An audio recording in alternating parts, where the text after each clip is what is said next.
It's great to be here. It's great to talk to some of the incredible people that we have, both at the local level, the Texas state level, and also, of course, our federal border patrol, who are doing so many good things to keep us safe. And I have some bad news and some good news. And the bad news is that because of what Joe Biden did at the southern border for 4 years, we had record increases in migrant crime, in fentanyl deaths, and in just floods and floods of people who shouldn't be in our country who came into the United States of America. We also have a number of ways in which the cartels became more advanced, better warfighters, because Joe Biden opened up the American southern border and allowed the cartels to turn it into their playground. Now, that's the bad news. The good news is, as President Trump said last night at the State of the Union, it turns out we didn't need new laws. We didn't need fancy legislation. We just needed a new president of the United States, and thank God that's exactly what we have.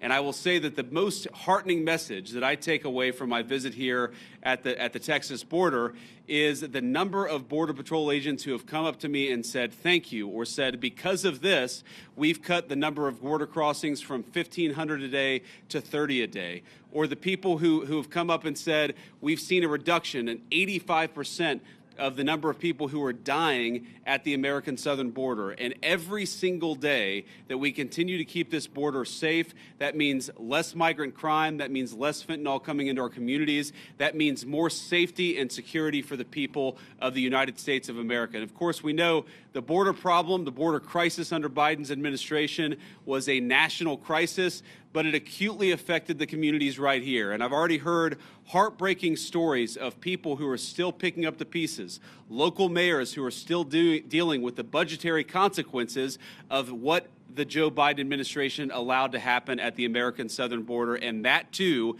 is something that President Trump is going to help address, help fix, and help solve. Now, I wanted to bring Secretary Hegseth and Director Gabbard at DNI down here because, one, I obviously enjoy their company, and it's good to have them down here with me looking around today. But unfortunately, we know that because of what's happened, the border crisis has become a matter of national intelligence, and it's also become something that requires the Department of Defense to engage with. I was talking with Paul Perez earlier.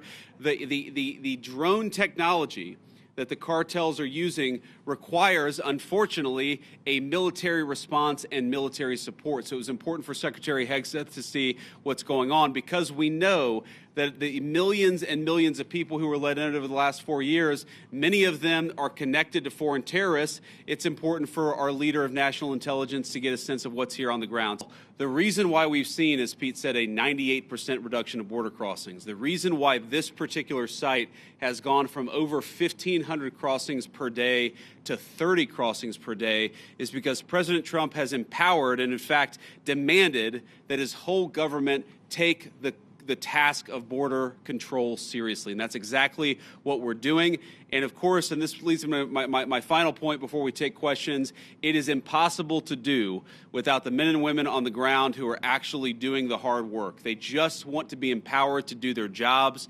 President Trump has made that possible. So from the bottom of my heart, and for a grateful nation, to every person I've met here today, thank you for working hard on the American people's business. It's been an honor to be with you. It's been an honor to see what you do, and we're going to keep on supporting you over the next 4 years. So, as you guys have been exemplifying for today, that border crossings are down, a lot of attention has been turned to the interior, since obviously there's been a lot of illegal immigrants.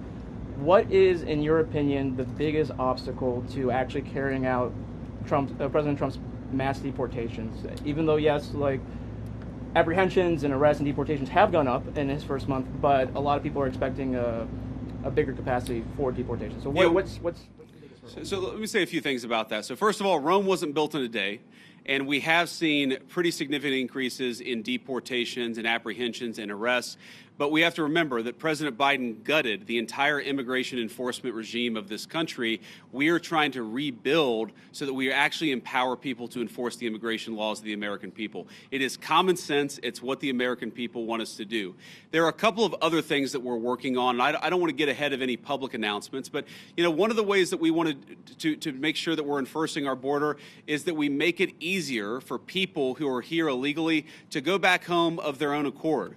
We don't want to have to go around and arrest every person, but we will enforce the American people's immigration laws. If you're here illegally, the message from our administration is you should go back home, and if you want to come to the United States, apply through the proper channels. That's an important thing that we're doing. And the final thing is this costs money. One of the most important parts of the president's reconciliation priorities is, of course, tax reform on the one hand, and on the other hand, making sure that we get proper resources so that we can pay for the flights, and we can pay for the detention centers, and we can pay for all the components necessary to ensure that we're re-migrating illegal immigrants back to their country of origin. I guarantee it is a part of the president's priorities. We'll keep on working on it. We've made a lot of progress, but we're going to keep on working on it over the remainder of the president's term. I want to ask you about border wall and tariffs, but first on the border wall, how do you and the president... Could you say your outlet, by the way, when you guys ask questions? Yeah, Reagan Reese, Daily Caller. Thank you.